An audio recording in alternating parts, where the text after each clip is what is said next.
Just an ordinary day. The phone rings. It was a private invitation to a poker game in Dallas.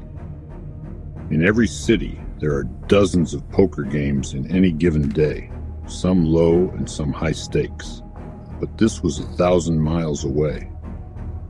The next thing I know, I'm on a flight to Texas with my money bag and one change of clothes.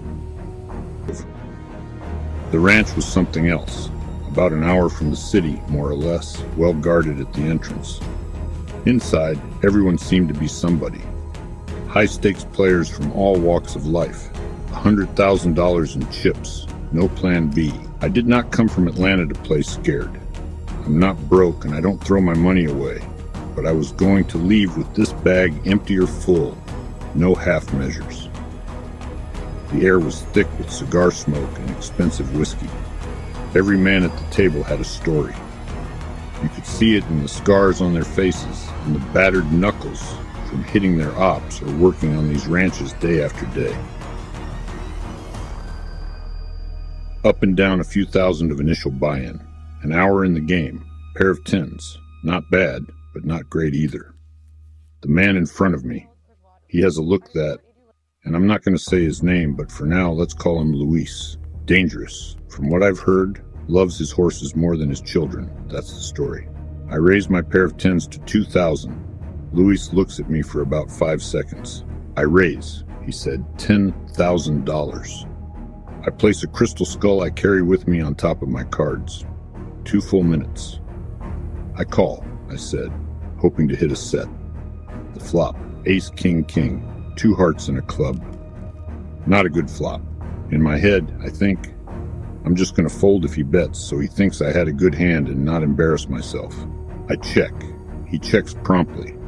The turn comes out, 3 of diamonds. Doesn't help me at all. I check after 20 seconds.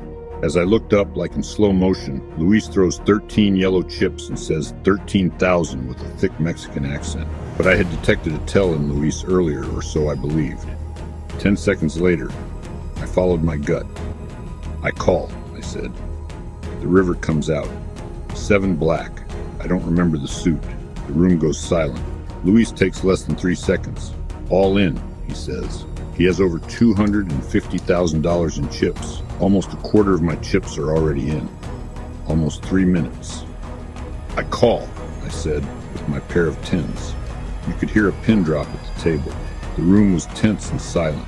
Everyone in the room surrounded our table, waiting for him to show first. But I knew he wasn't going to show first. A hunch, I guess. I turned over my hand, showing 2 tens. Luis threw his cards away in disgust as he walked away from the table, leaving the rest of his chips. Just like that. I won. Did he really put me all in with nothing? I'll never know. I cashed out the chips for cash an hour after that hand. Throughout the evening, I could see Luis adjusting his $300,000 watch when he seemed to bet big as a bluff. Risky thought. A watch that expensive couldn't be that uncomfortable. Sometimes it's not about the cards you have, it's about who holds them.